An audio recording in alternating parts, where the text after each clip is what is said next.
नमस्कार दोस्तों, स्वागत है आपका आपके अपने YouTube channel exam Guru tips and tricks में। रुक्मणी विज्ञान भौतिक विज्ञान। आप ये बुक जो देख रहे हो ना, इसको हम फिजिक्स का ये है रुक्मणी पब्लिकेशन का, इसको हम कंप्लीट करा रहे थे और बीच में क्लासेस आना रुक गई थी।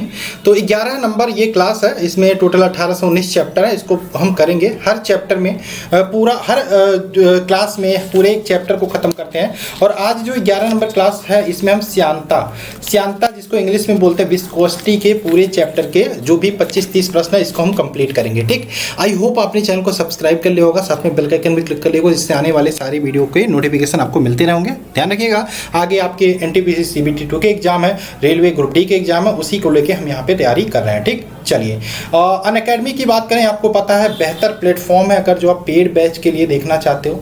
25 अगस्त से यहाँ पे कुछ नए बैचेज स्टार्ट हो रहे हैं, जिनको आप ज्वाइन कर सकते हो। टॉप एडुकेटर्स द्वारा टॉप बैचेज अनाउंस हो रही हैं। इसमें बात करें कौन कौन से बैच है, रेलवे एसएससी हर कैटेगरी में आपको बैच अलग अलग मिल जाएंगे। इंडियाज बेस्ट एडुकेटर आपको यहाँ पे पढ़ाने वाले हैं। ठीक, कौन कौन से बैच है, जो हम एसएससी सीजीएल सीएचएसएल की बात करें, टीम फोनिक्स बैच है, ये भी बैच 25 अगस्त से स्टार्ट हो रहा है। इसके अलावा जो हम बात करें आपका सीईटी एग्जाम्स के लिए ब्रह्मास्त्र बैच है, ऑल गवर्नमेंट एग्जाम को ये कवर करेगा। 25 तारीख से 25 अगस्त से स्टार्ट हो रहा है। सफलता बैच बात करें सीजीएल सीएचएसएल एग्जाम के लिए, ये भी आपका 25 अगस्त से स्टार्ट हो रहा है। इसके अलावा crack SSC CGL 2020 mains exam के लिए 25 अगस्त से ये बैच स्टार्ट हो रहा है। लक्ष्य सीजीएल एग्जाम 2020 मेंस एग्जाम के लिए ये अभी आपका 25 अगस्त के लिए स्टार्ट हो रहा है। जो भी आपके बैचेज होंगी 1 ईयर आपका फुल, एक बार सब्सक्रिप्शन लेते हैं फुल ईयर के लिए आपका चलेगा ड्यूरेशन। ठीक, चलिए अब बात करें एमटीएस के एग्जाम का। अगर जो आपका टारगेट है नेक्स्ट और एमटीएस एग्जाम आपको देना, तो यहाँ पर भी आपके लिए क्रैश कोर्स चलाया जा रहा है, इसको भी ज्वाइन कर सकते हैं। इसके अलावा जीडी 25,000 वैकेंसी आपके सामने, ये भी बैच आ गया है। ठीक है, गुरु टिप्स कोड याद रखिएगा, कोई भी बैच एनरोल करते हैं 10% का डिस्काउंट आपको मिल जाएगा। ठीक, चलिए शुरू करते हैं यहाँ पे क्लास को। पहला क्वेश्चन आपके सामने स्क्रीन पर रहा। क्वेश्चन क्या है, श्यांता गुणांक की विमा क्या होती है? तो श्यांता गुणांक की विमा क्या होती है भाई?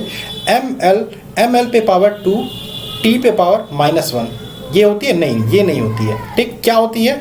ml पे पावर -1 t पे पावर -1 ये होती है श्यांता गुणांक की विमा। तो ऑप्शन नंबर क्या हो जाएगा? Option number A right answer होगा। श्यांता गुणांक की विमा ml पे पावर -1 t पे पावर -1 होती है। ठीक, ध्यान रखिएगा, दो तरल परतों के बीच लगने वाले घर्षण बल को ही हम श्यांता बल बोलते हैं। ऑप्शन नंबर ए यहाँ पे राइट आंसर होगा। चलिए क्वेश्चन नंबर 2 की बात करें, द्रवों का वह गुण जिसके कारण ये अपनी विभिन्न परतों के बीच सापेक्ष गति का विरोध करते हैं, क्या कहलाती है?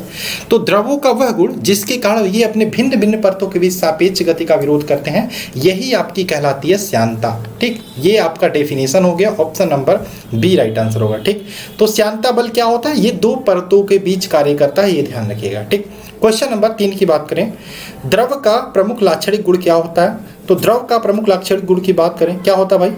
क्या होता है? आयतन संरक्षण। आयतन संरक्षण यानी कि ऑप्शन नंबर डी इसका राइट आंसर हो जाएगा। ठीक, पृष्ठ तनाव की बात करें, ये क्या होता है भाई?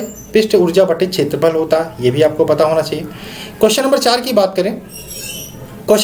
बात करें, यदि किसी बिंदु से होकर जाने वाले प्रत्येक कण सान मार्ग से जाता है, यदि किसी बिंदु से होकर जाने वाले प्रत्येक कण सान नहीं होगा, ये समान मार्ग से होकर जाता है, तो इस प्रकार के प्रवाह को क्या कहेंगे? जब भी किसी बिंदु से होने वाला प्रत्येक कण समान मार्ग से जाएगा, तो इस प्रवाह को कहेंगे धारा रेखी प्रवाह। ऑप्शन नंबर इसका ए राइट आंसर होगा, धारा रेखी प्रवाह। ठीक, क्वेश्चन नंबर 5 की बात करें, बर्नौली का सिद्धांत किसके संरक्षण के नियम पर आधारित है? ठीक, तो ध्यान रखिएगा, बर्नौली का फॉर्मूला तो पता होगा, P + ½ rho v square plus rho जी एच, ये होता है क्या? बर्नौली का समीकरण। ठीक, और बर्नौली के कुल मिला के स्थितिज ऊर्जा, जो गतिज ऊर्जा और दाब ऊर्जा, ये तीनों हमारी बराबर नियत होनी चाहिए। ठीक, बर्नौली के सिद्धांत की बात करें, ये किसके संरक्षण पर आधारित होता है? ये ऊर्जा संरक्षण पर आधारित होता है। Option number C right answer होगा। ठीक, क्वेश्चन ये देखिए, एसएससी कॉम्बैक्ट आपके लिए मौका मिल रहा है आपके सामने ढेर सारे प्राइज जीतने का। ठीक, एप्पल आईपैड देख सकते हो, एप्पल का एयरपॉड, JBL स्पीकर, अमेजोन के वाउचर्स। क्या करना है आपको? सिर्फ एक टेस्ट देना है। टेस्ट में अच्छा स्कोर करते हो तो आपको यहाँ पे प्राइज जीतने का मौका मिलेगा। लिंक मैं डिस्क्रिप्शन में दे दूंगा। ये कब होगा भाई?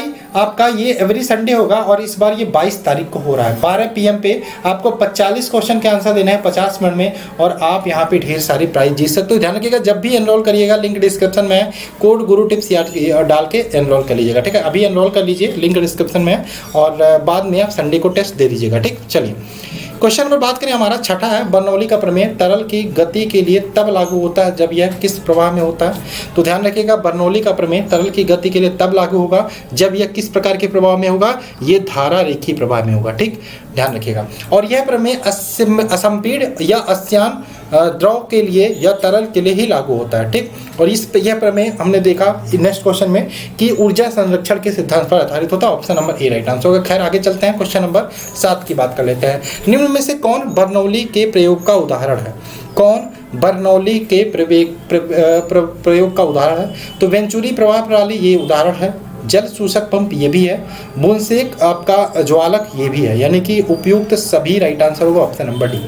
8 की बात करें, हवा में गिरती तेल की बूंद चरम वेग प्राप्त करती है, जो क्या होता है भाई? हवा में गिरती बूंद चरम वेग प्राप्त करती है जो त्रिज्या के वर्ग के समानुपाती होता है। वो क्या करती है भाई? चरम वेग यानी कि मैक्सिमम वेग प्राप्त करती है, ऑप्शन नंबर बी। 9 की बात करें, बर्नौली के प्रमेय के अनुसार क्या होता है भाई? बर्नौली के प्रमेय के अनुसार बात करें, आपके स्थितिज ऊर्जा, गतिज ऊर्जा प्लस दाब ऊर्जा क्या होती है? इक्वल टू नियत होती है। ठीक, तो इसमें क्या हो जाएगा? रो जी H plus half M B square या प्लस पी बराबर आपका ये option number A right answer होगा। ठीक, ठीक है। स्थितिज ऊर्जा, गतिज ऊर्जा और यहाँ पे दाब ऊर्जा इक्वल टू ये कांस्टेंट होना चाहिए, option number A right answer होगा। ठीक, आगे चलें। क्वेश्चन नंबर 10 की बात करें, एक पॉइज स्यातक गुणांक के एसआई मात्रक होता है, किसके बराबर होता है? तो ये आपको हमने 2-3 क्लास पहले बताया था। एक पॉइजली बराबर कितना होता है? एक पॉइजली बराबर होता है आपका 10 पॉइज के बराबर होता है। ठीक, ठीक, चलिए तो क्या हो जाएगा? एक पॉइज स्यातक गुणांक के एसआई मात्रक किसके बराबर होता है? ये 10वें भाग के बराबर होता है, option number C right answer होगा। ठीक, क्वेश्चन नंबर बात करें 11, गतिशील तरल के एकांक आयतन की स्थितिज ऊर्जा, गतिज ऊर्जा और दाब ऊर्जा का मान कितना होता है? तो ध्यान रखिएगा, गतिशील तरल के एकांक आयतन की स्थितिज ऊर्जा, गतिज ऊर्जा एवं दाब ऊर्जा का मान जो होता है वो कांस्टेंट होता है, नियत होता है, option number A right answer होगा। किस प्रमेय के अनुसार? बर्नौली प्रमेय के अनुसार। ठीक, 12 की बात करें, बर्नौली प्रमेय का अनुप्रयोग इनमें से कौन सा है? बर्नौली प्रमेय का अनुप्रयोग है न्यूटन के, ये गलत है। टॉन्सले ये भी गलत है। हुक्का ने ऊर्जा संरक्षण के नियम पर आधारित होता है बर्नौली प्रमेय, option number D right answer होगा। ठीक, क्वेश्चन नंबर 13 की बात करें, कोई पिंड सीमांत वेग निर्भर नहीं करती। किसी पिंड का सीमांत वेग किस पर निर्भर नहीं करती? तो ध्यान रखिएगा, सीमांत वेग जो होती है वो निर्भर किस पर करती है, ये जानना जरूरी है। तो किस पर निर्भर करती है? वस्तु के त्रिज्या पर निर्भर करती है। ठीक, निर्भर करती है, वस्तु के घनत्व पर निर्भर करती है, और किस पे? और वस्तु के अगर जो हम देखें तरल के घनत्व पर भी निर्भर करती है। और बात करें श्यानता गुणांक पर, श्यानता गुणांक पर भी निर्भर करती है। इस पर निर्भर करती, किस पर निर्भर नहीं करती? तो उसकी ऊंचाई पर निर्भर नहीं करती, option number B right answer होगा। क्वेश्चन नंबर बात करें 14, गिरती हुई वर्षा का बूंद वेग का सीमित मान प्राप्त करती है, इसका कारण क्या होता है? गिरती हुई वर्षा की बूंद वेग का सीमित मान प्राप्त करती है, इसका कारण क्या होगा? तो वायु द्वारा आरोपित श्यान बल, यानी कि ऑप्शन नंबर बी इसका सी इसका राइट आंसर होगा। ठीक, चलिए क्वेश्चन नंबर 15 की बात करें, द्रवों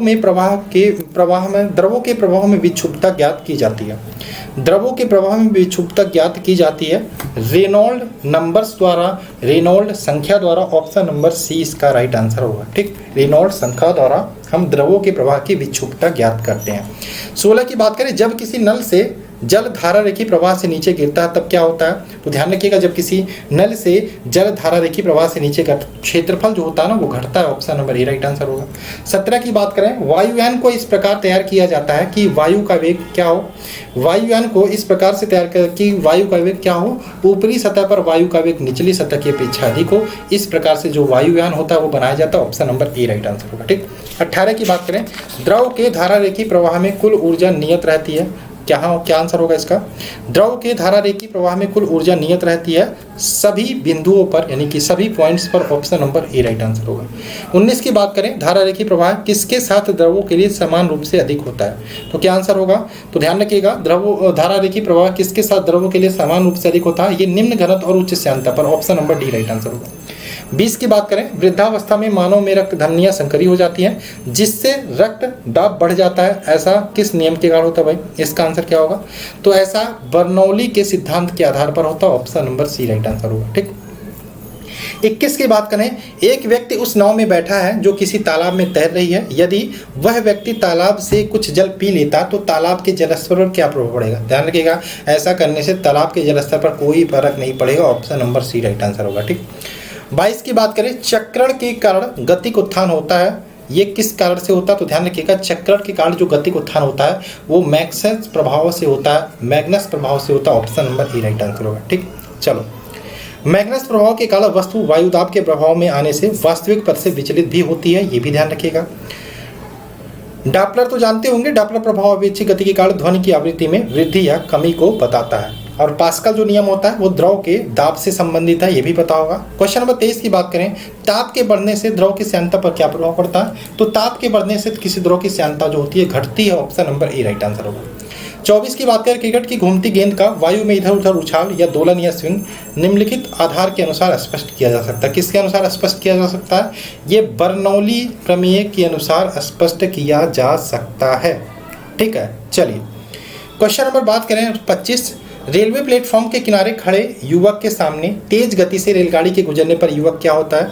तो ध्यान रखिएगा, तेज गति से रेलवे प्लेटफॉर्म पे खड़े युवक अगर जो रेलगाड़ी गुजरेगी तो वो गिरने की संभावना रहेगी, यानी कि गाड़ी की ओर गिर पड़ता है। ठीक, option number C right answer होगा। ठीक, तो ध्यान रखिएगा, ये किस सिद्धांत पर होता है?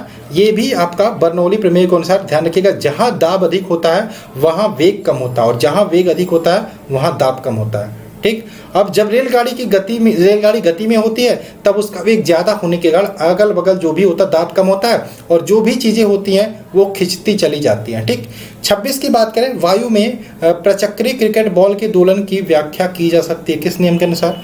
तो ध्यान रखिएगा, वायु में प्रचक्री यानी कि क्रिकेट बॉल के दोलन की व्याख्या की जा सकती है, ये बर्नौली प्रमेय के सिद्धांत के अनुसार। ठीक, चलिए क्वेश्चन नंबर 27 की बात करें, इनमें से कौन बर्नौली के सिद्धांत पर कार्य करता है? इनमें से कौन? तो गैस लाइटर, गैस स्टोव, बुनसन। तो जो बुनसन बर्नर होता है ये बर्नौली के सिद्धांत पर कार्य करता है, ध्यान रखिएगा। ठीक, चलो, आधी आने पर छप्पर भी उड़ जाती है, ये किस सिद्धांत पर है? ये भी बर्नौली के सिद्धांत पर है। 28 की बात करें, कड़ित्र किसके सिद्धांत पर कार्य करता है? कड़ित्र की बात करें, ये भी आपके बर्नौली सिद्धांत पर कार्य करता है। ये थे आपके टोटल 28 क्वेश्चन। टॉपिक था श्यानता। ठीक, अब हम नेक्स्ट टॉपिक जो करेंगे, तरंग और उसके गुण, वेव एंड इट्स प्रॉपर्टी। ठीक, आगे जो भी चैप्टर है बहुत इंपॉर्टेंट है आपके लिए, धीरे धीरे ये भी आपका खत्म हो जाएगा। उसके बाद हमने यूथ पब्लिकेशन की बुक, आप लोग बोल रहे थे यूथ वाली बुक मंगा ली है। अब देखिए यूथ वाली बुक को किस प्रकार से कराएं, मेरी समझ में नहीं आ रहा, कुछ आप लोग ही आइडिया दीजिए कि यूथ वाला बुक किस प्रकार से कराया जाए, क्योंकि वो MCQ में नहीं है तो मेरा थोड़ा सा कंफ्यूज हूँ, मैं कैसे कराऊँ, उसका PPT कैसे तैयार करवाऊँ, आप लोग बताइए, थोड़ा सा सजेशन दीजिए। उसके बाद हम यूथ पब्लिकेशन बुक आपके सामने शुरू कर देंगे। ठीक, चलिए इन्हीं सब बातों के साथ क्लास को खत्म करते हैं। क्लास को लाइक करना मत भूलिएगा, कमेंट्स अच्छे करना और मिलते हैं क्लास में। जय हिंद दोस्तों, जय भारत।